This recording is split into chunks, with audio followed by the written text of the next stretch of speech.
Hi, we're coming to you from Streaming Media West in sunny Huntington Beach, California. I'm joined right now by Chuck Hudson, co-author of the HTML5 Developers Cookbook.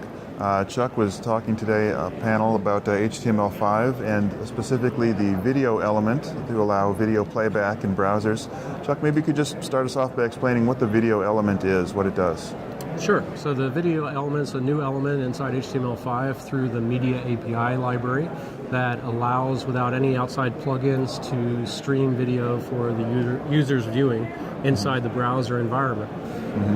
Along with that, it provides various additional features, things like providing different sources so that different browsers can all use the same video experience.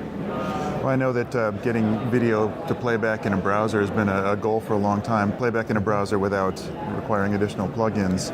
And you were talking today about making the video element interactive, right? Correct. Things that you can add to it. Tell us a little bit about what's going on beyond just playing back video. So everyone's used to embedding video now from the major sites for streaming videos, but where we typically leave it off is just leaving the user to view the video and not actually engaging them and being interactive. So the talk today was about adding components and adding experiences via things like subtitling and metadata onto the video itself to allow people to actually click on items in the video, hotspots, have better navigation with the video experiences, and overall engage the user much more so that the user experience is a higher level and keeps them engaged in the experience for that website, for that content. Is this all part of the HTML5 spec, or is this something people need to add on to get this functionality? So the neat thing is part of it's part of the spec, so it's part of the video element, so we have things like text tracks and cues that can be leveraged, but at the same time we're using other HTML elements that have either been around or as part of the HTML5 spec in combination with the video element. So that could be everything from divs being overlaid on top to the new canvas element and actually adding effects to the video and then rendering it on the canvas element itself.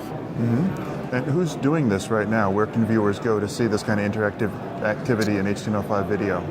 So the interactiveness are independent developers, independent groups, companies that are taking the video beyond and understanding that you can embed these interactions inside the video, on top of the video, when the video starts playing. So you see it from everything from the ads that pop up based on the context in the video to experiences such as video commerce, where if you see something in the video based on a hotspot, you can click right on it and actually purchase that item from the video. Now you said independence. Does that mean like the major broadcasters, the premium content providers are not on board with this yet?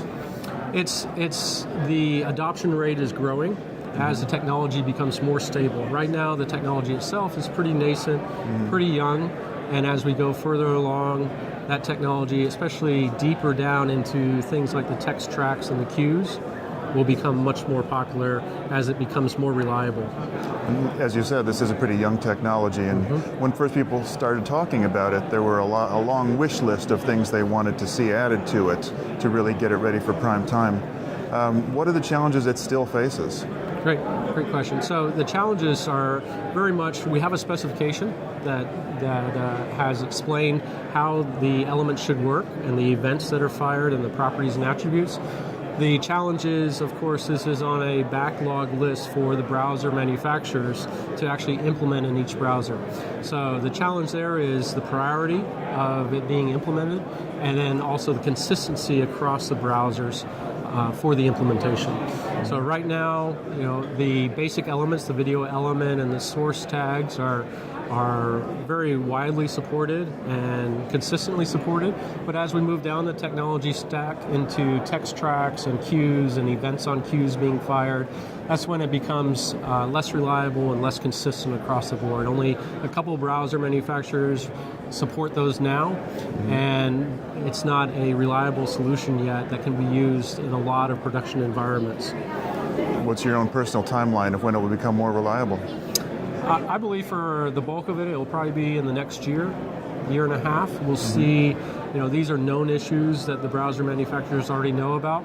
And as people start trying more and more, and as main production houses and major websites start getting on board wanting to use this technology, there will be that additional pressure for them to move up the priority of those features and the defect resolutions.